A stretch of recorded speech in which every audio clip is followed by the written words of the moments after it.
I hope you didn't miss me too much. I am back with another video, and I'm also happy that we hit 10 subscribers on this channel. That gives me so much hope that this channel is gonna grow. So today we're reacting to Extreme Cheapskates from the TLC YouTube channel. Let's just jump into it. This episode is Meet the Cheapskate Baker. Now, going off of the title, I think she's going to be one of those bakers that are buying cheap ingredients, getting cheap supply. Everything is just done to save money and cut corners. That's what I'm getting from the title. Let's hope I'm wrong.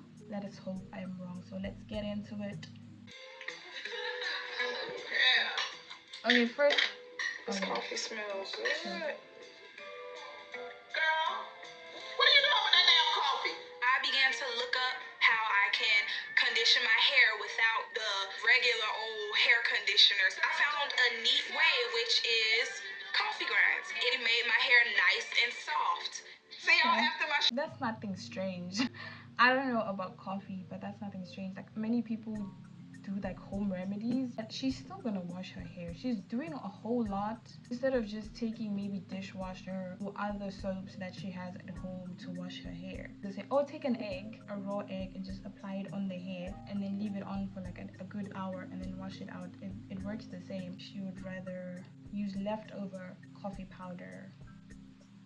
shower. I'm Sarah Garcelle, and I'm the cheapskate baker. Girl. This 23-year-old from Miramar, She's Florida, 23. makes desserts for her family's successful catering company and takes full advantage of money-saving perks at work.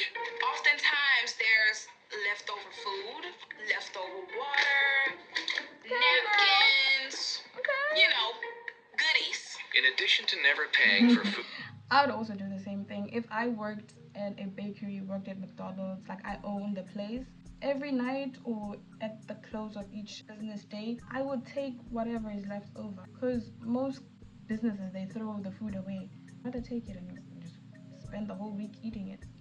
or drinks, Sarah saves over $25,000 a year by living rent-free with her grandmother and sister's family. Sarah lives with me because she is extremely cheap. Girl, in She's this afraid of the economy, real world, and it in this economy, I would live with my grandmother too to save a little extra buck. Not paying rent. She does buy at least groceries. Y'all shouldn't be complaining like, oh my gosh, she lives with us because she's so cheap. No, she lives with you because you're family. She's 23. That's a baby. I'm 27 and I still live with my parents. Maybe I'm a bit too triggered. No, but they acting like, oh, I know in these episodes and these shows, they have to be like extreme, exaggerate each and everything. Like, oh, she's so cheap, she lives with me. Girl, you live with you. Are you cheap? it's cost. In a month, I try not to go over about $300. That's like my max.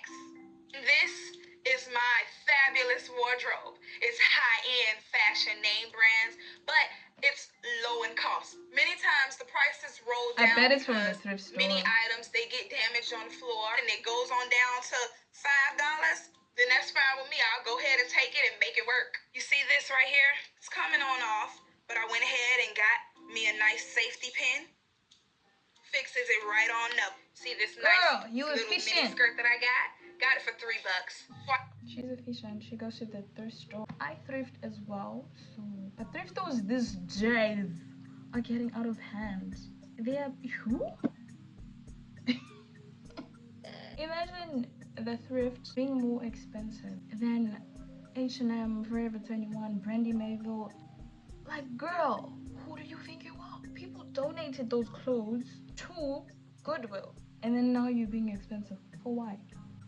Had to turn it into a tube top.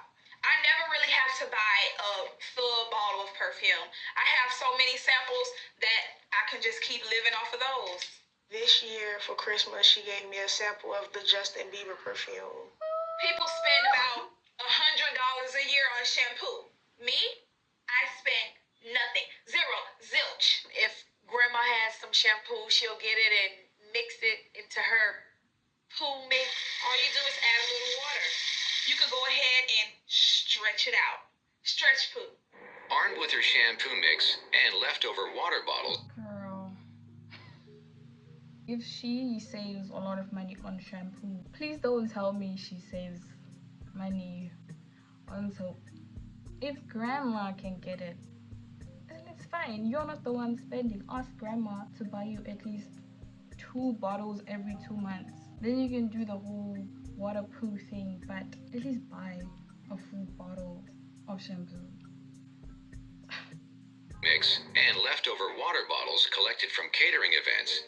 Sarah has everything she needs for a free car wash. She loves collecting her water bottles because that's how she washes her car. We use the water bottles and some napkins from these catering events. We're going to use about 4 bottles of water to go ahead and suzz up and start the wash. AJ, grab me some napkins over there. Come on. I'll wet my rag up, suzz it on up, and wash the car. Then the rain comes down and rinse it for me. Washing a car at home can use over 500 gallons of water. Yeah, a lot of water is spent when you're washing.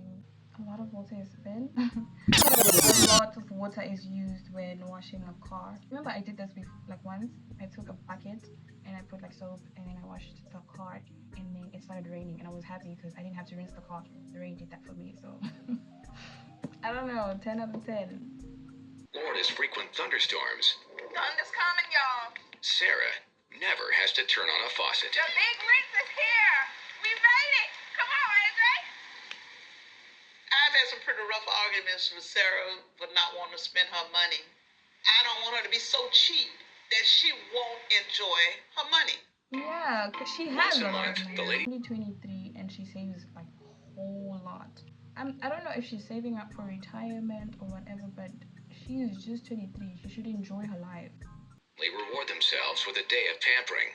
But while she's always happy to watch, Sarah never compromises on her thrifty ways. The exposure to good times is fine with Sarah, as long as Sarah don't have to spend Sarah's money. This thing is $1,000. You love it up, right? $1,000. Girl, that's $58 for a t-shirt. Yeah, But that's with me, of course, wasting money is such a horrible thing. I need you to give it another try. Give it another try. $58 for a top that looks so ugly. Throw it in the trash. There's better things at the thrift store. Actually, there's better things at another store. What year was this filmed? That was an ugly top. Oh, But my price range is $10 and lower. I like this dress. I love that. I love it. Let me check this. What? Always want to check. $78. What? You can afford it, girl. Listen, enough. Sarah's family has devised a plan that's sure to make her part with her money. Tonight's the night. We're finally going to teach Sarah a lesson. Sarah do not know it yet, but she will pick up tonight's bill. Keep on steak. I have hot water and lemon. Do you have hot water? Oh, yes, of course. How much is that? It's a freeze the hot of water. That's what I like. But how do you feel like when food is being brought, everybody ordered like this big lot? Do you not feel hungry? And you're like, no, I'm okay. I'm just gonna eat my microwavable rice, drink my hot water with lemon. That's free. Your rice. Ridiculous. Looking good. Thank you so much. Thank you. Now this is what you call a meal. No. Down and getting rid of this cheapskateness once and for all. Period. Oh. Something else. This is a check. Oh. I guess you'll take that too. No. She's like, Thank you, honey. Y'all hungry out of your mind. $210. oh, What did y'all eat? Now it's time to pay. You have the money, so stop being so cheap. Can't talk this down to $10. I can't pay this. you Is there can. anything else I You can do? can. Like maybe come back in or something like that in order to fix this. You, please. Okay, Please, just help me out here. Oh, I'm Help sorry. me out here. I'll wash dishes. I'll mop the floor. What do you need? I'm sorry. Sarah, pay the bill. If we force Sarah to pay this bill tonight, I'm pretty confident that she's not gonna get up and leave because she loves her family. Okay. was really rough. I never. But that was painful. That was hurtful. Like to see someone who saves and budgets and then you force her to pay the bill. That's tough. I kind of relate to the family members, and I also kind of relate to her as well, because sometimes you just have to force a person to change their habits, right? But not in that way. That was just too extreme. And then sometimes you have to, in this economy, you just have to budget. When I go out shopping, grocery shopping, clothes shopping, always budget, right? I always set up an amount. Okay, today I'm spending 2K. I'm not gonna go above because I'm just one person. And if there's other people, I will include them and maybe increase my budget, right? That's how it is. Imagine now I said I'm only gonna spend 2K on groceries as well as buy a few clothing items. And then I get there and then a friend and then they ask me to pay for 2 or 3 items there from their basket or something like that. It's kind of like out of budget. I don't know if I'm making sense. Well, I understand her being upset. Like the family, that was just messed up. I get it. It was for a good cause to try and like get her to spend money because she has the money, yes, but she didn't budget for that. You always have other people pay. That's kind of selfish, but also that's her lifestyle. It's painful to spend money that you did not budget for, but at the same time, I guess she learned something and maybe she will never go out with her family again because they might do this again. Amount of money. She's pissed. I am so proud of her. She made that first step. You're gonna hurt yourself tonight. Y'all let me never eat out with you guys again. I said it. But she's a regular businesswoman and she makes a lot of money every year and she can afford stuff, but she chooses to live a cheap life. And that's okay. I hope you guys enjoy. Bye.